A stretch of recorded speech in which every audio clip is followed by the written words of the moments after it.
All right, welcome to a very special part two of social distillation. Uh, so we got done ranting about Wheel of Time, which was much more fun than talking about what we talked about Wednesday. But I had some thoughts yesterday that kind of jumped into my head.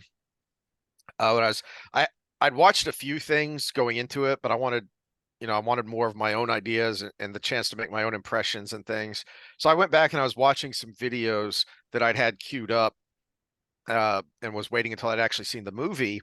And one of the channels I referenced before, Midnight's Edge, um, made a really good point that I hadn't thought of, even though we brought this up. This movie was buried when Disney acquired Fox. They weren't going to distribute it until Angel Studios came in and bought the distribution rights. When did QAnon come to prominence? After that, yeah. It was but but I think the big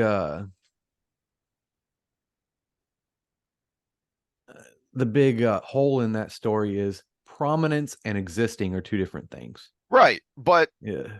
unless you're saying that the writer and director of this was that deep into it back there, but of course, I've never heard his name brought up in any of these reports. It's always about Caviezel and Ballard, and when it comes to the QAnon stuff, especially Caviezel, because of and they play a few out of context clips of things that he said, and even in context, some of the stuff he said makes me go, but he's not barging into a pizza parlor with a gun because he's Hmm. convinced there's kids in the basement from the secret tunnel that leads to the wait. Anyway, but so they made the point of, well, wait a minute, you're talking about all this, and as you pointed out, at no point are you talking about what's in the movie. And this guy's point was it couldn't be in the movie because it was written well before that ever came out. Hmm. So that I wanted to bring that up quickly, but my kind of bolt of lightning was, well, wait a minute. Um, the opening of that, it just kind of dawned on me. I think that's another reason the media doesn't want you to talk about the actual movie and doesn't want you to see it because because of how it opens. How is that open? The case that drives the action, that drives the plot, comes about because this former beauty queen supposed talent scout tells this single dad, "Oh, I can get your kids into show business," which is totally far-fetched and a conspiracy theory, right? That would never happen. Harvey Weinstein. They were of age, but it's a similar type situation where I could get you into show business, but you have to Mhm. do these things that make you uncomfortable. So let's go down memory lane here. So this is from December of 2021. A second ex, well, except he's ex now because he was fired after all these allegations came out. But while he was doing what was alleged, he was a producer for CNN. He wasn't a staffer.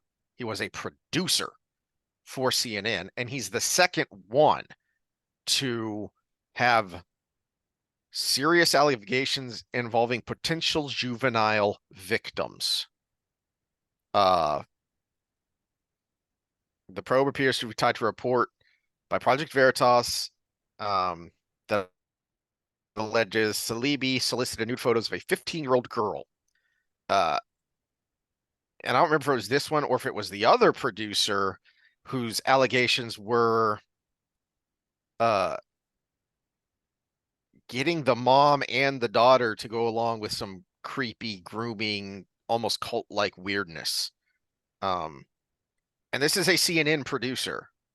So, of course, the idea that the opening is a talent scout for showbiz is completely far-fetched. It would never, oh, wait, this is from August of 2022. And these are new allegations. Originally, I think it was like 2020. So I think he got initially caught up in all the Me Too stuff, which is, I think, why I didn't pay that much attention to it initially until more and more Well, as a more side note, credible allegations started to come out. it's one of the negative impacts of a movement like Me Too is it allows for actual bad people to go under the radar because a whole section of the country tunes the whole thing out when they get Me Too'd. Mm-hmm. Because it's a cry wolf phenomenon. So When you cry wolf so many times, people start tuning out the fact that you are. the other reason I didn't pay attention is because I never watched any of this stuff. Stuff a little people a little younger than us, this will make more sense because this guy Dan Schneider wasn't a producer. He was the producer for the Nickelodeon kids stuff, the live action stuff that they did in the early 2000s to basically compete with Disney stuff. So the Disney teen drama live action shows that they would put on, and then Nickelodeon had their slate, and this was the guy in charge of those things. So these are, you know, adolescent and pre-adolescent kids that there are many allegations that he was preying upon them. And this is a big guy.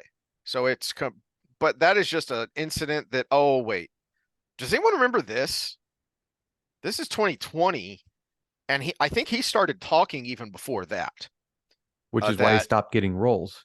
exactly. We were fed the he's a druggie He's line. crazy, he's a Yeah. druggie, he's out of his mind, and he's named names, and I don't remember what happened to the documentary that he was producing about how he and so Corey Feldman and Corey Haim were, according to Feldman, passed around Hollywood as young boys, and then teenage boys. They were passed around from producer to producer in Hollywood and sexually abused.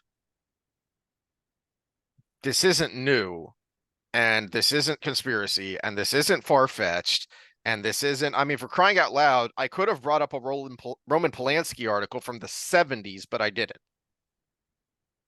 where he got a 13-year-old girl in a hot tub and gave her champagne and quaaludes and then anally raped her.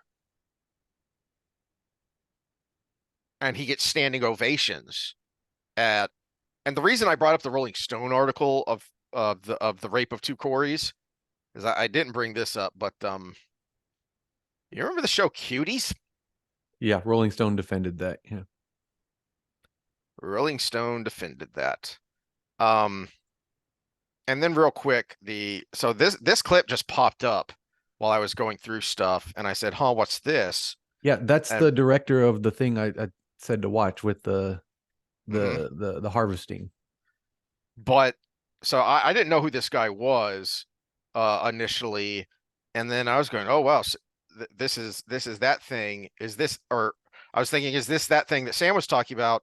No, this is from 2 years or 3 years ago that they were talking about this. This guy was on. This is a clip from episode 1551 from October of 2020.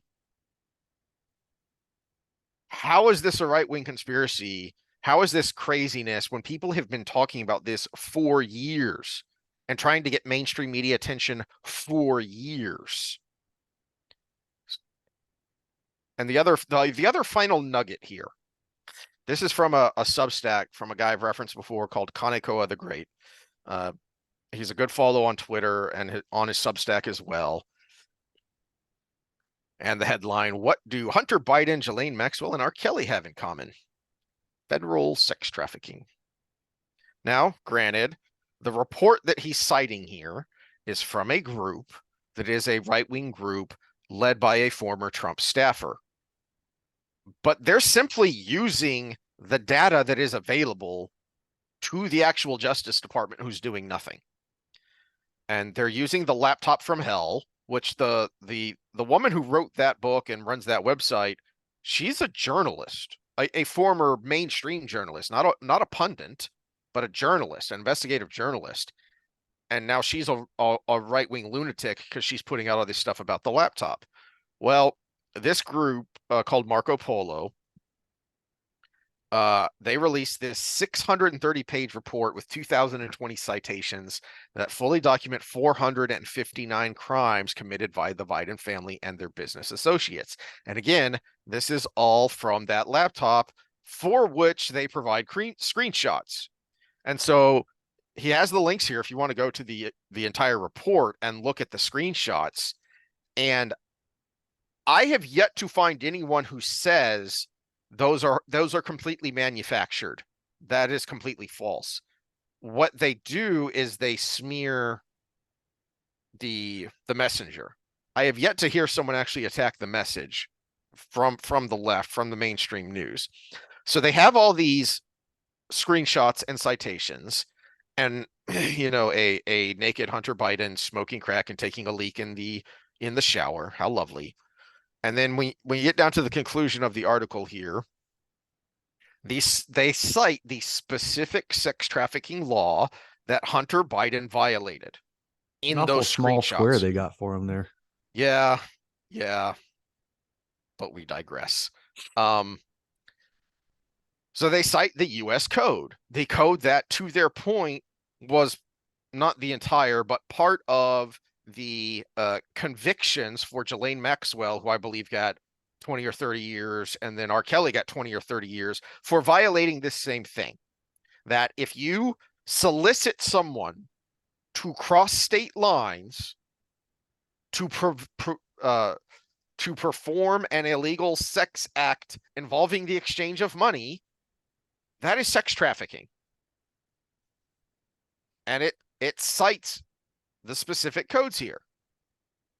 Joe Biden, who famously passed the crack cocaine laws that locked up millions of Americans, continues to deny that Hunter and his family have committed any crimes. That's a crack pipe. The last I checked, it's still illegal to smoke crack in the United States. Hunter, Wasn't there a video of him smoking crack while driving 120 or 30 miles an hour in his Porsche? I believe so. Yeah. Yeah, there's also that whole throwing in a gun that he bought illegally in the first place into a trash can by a school thing too, but whatever. We'll just give him Well, probation. my favorite one is the case about the $10 million from Burisma. One of the points of evidence against Hunter and Joe Biden is the call Trump made to Zelensky that got Trump impeached.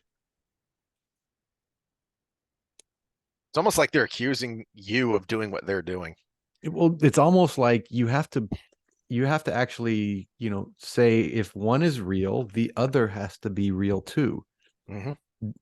Was that call to Zelensky legitimate and something impeachable? The call has to exist. Mm-hmm.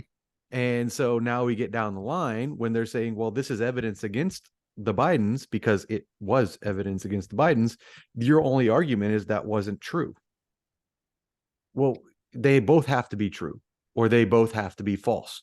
One of the two. So wrapping this up here, because there's a second point to this.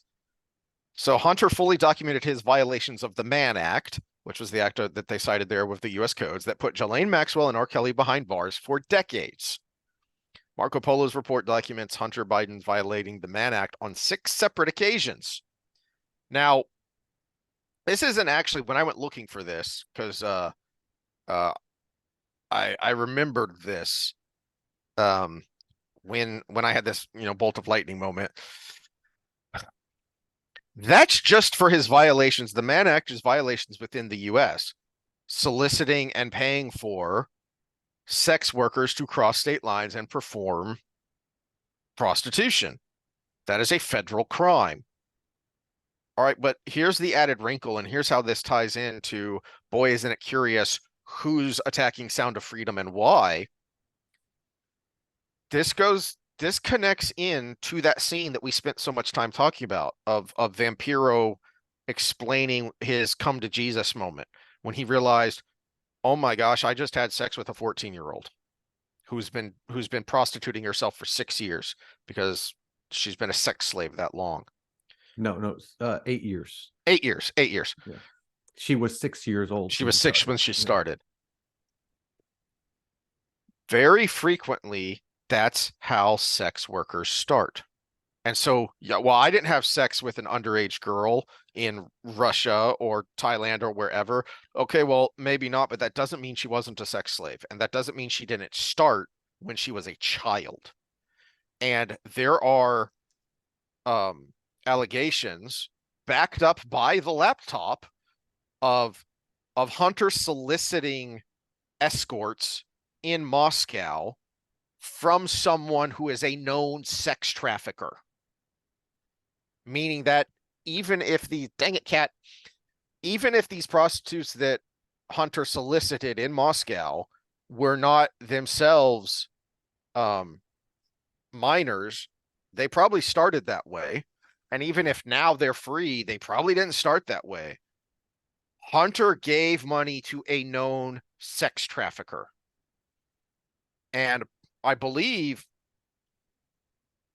part of this may have been separate, but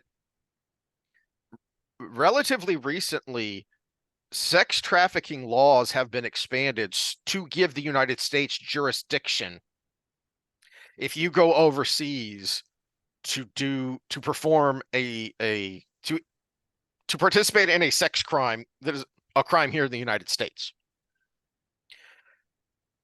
Any federal prosecutor could bring this case. Do we have any of them with cojones? Do we have any of them that aren't partisan hacks? I think we will if a certain person is not in the White House this next cycle. But as long as I actually think this is the number one motivating factor for him to run again.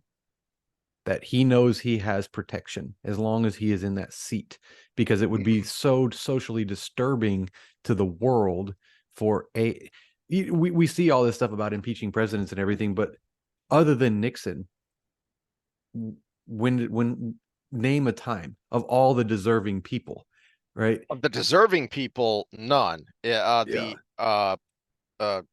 Andrew Johnson, Andrew Johnson, Lincoln's vice president, was impeached, and he was acquitted in the Senate by one vote because there was one Republican, because Johnson was a Northern Democrat. There was one Republican who said, "This is partisan politics. This has nothing to do with any high crime or misdemeanor. This is just the Republicans trying to get rid of this guy." No, I'm voting against. Yeah, but I'm talking about just the disruption to the country and the world that would happen if it actually went through. Well, exactly, because people think that Nixon was impeached. He wasn't. He was threatened with impeachment. The House was beginning the procedure, and he resigned because it was that big of an effing deal in the 70s. And then 20 years later, and subsequently, it didn't matter. It's all partisan politics and team jerseys. Yeah, but what I'm saying is he knows that disruption is actually going to affect votes, and that is he needs to stay in his comfort zone. He wants to be in the office till he dies of old age.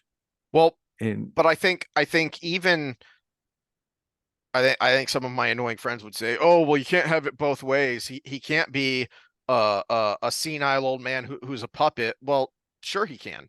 It can still be both. He still has lucid moments, but not only that, it's not just him. Well, and even if he's a puppet, his family can say, "We're screwed if you don't have the office." and not just, and this is why I said that this scandal, the document scandal, the Trump document scandal, it's not a Biden scandal, it's an Obama scandal. He is being protected as well, and not just him, but I mean, I've brought up Mitch McConnell. He's one of the worst on the Republican side of, he uses that Ukrainian laundromat. He's not going to let any investigation go anywhere on the Senate side because there's way too big a risk that it will also expose other people, including Republicans, as it damn well should. If there anyone who is linked to this stuff, and it's not just that this is dangerous to Biden, it's dangerous to all of these scumbags. So no matter who's behind the scenes, no matter whether he's lucid or whether it's people pulling the strings, nobody wants this stuff to come out because it's ugly. Well, including the bureaucrats in the fourth state, it's all of them too, and they're the ones responsible for the investigation. Yeah. I mean, we've brought up before of the articles about the CIA um, covering up abuse, sexual abuse and rape of minors overseas, amongst agents and assets alike. There's also been, I don't know if we've talked about this, but there's also been numerous uh scandals of CIA people having child pornography on their computers here in the United States. Well, the scary thing about the internet age is, say I'm a prominent figure, right? And I'm speaking out against all of these things, and I piss off the wrong person in the deep state. They can remotely put anything they want on my laptop.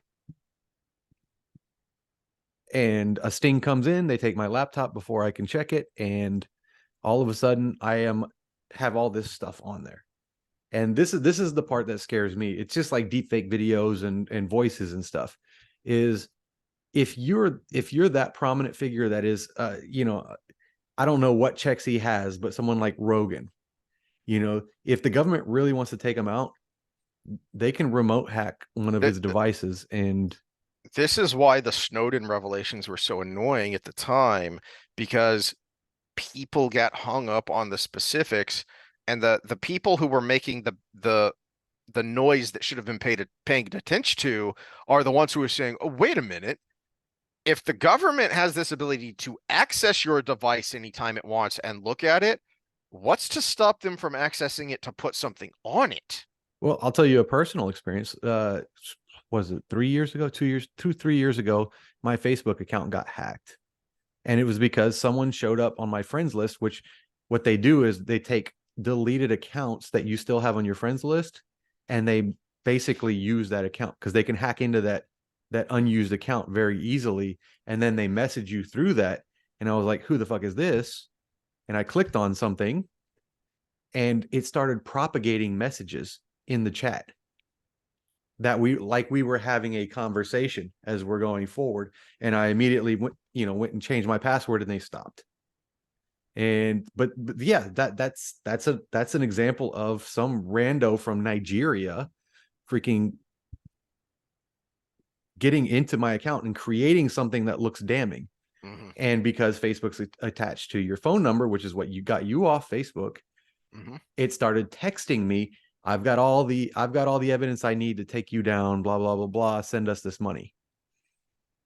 And so that was I went through all the avenues with Facebook to get that done. But yeah, that's how easy it is. They could create the evidence against you. Hmm. And what's to stop the CIA from doing that? You don't notice this random folder in your Windows something exec you, program files, but they come in and they're like, oh, we've got this whole folder of 10 gigs of pornography, child pornography, and it's all in your computer. This is where is it here? Yeah, this is where it all ties together, and this is why we try and as best as possible do, kind of big picture things. Is Yeah, but we live in a republic with elected civilian oversight of, oh, wait a minute. Why does the FBI still exist?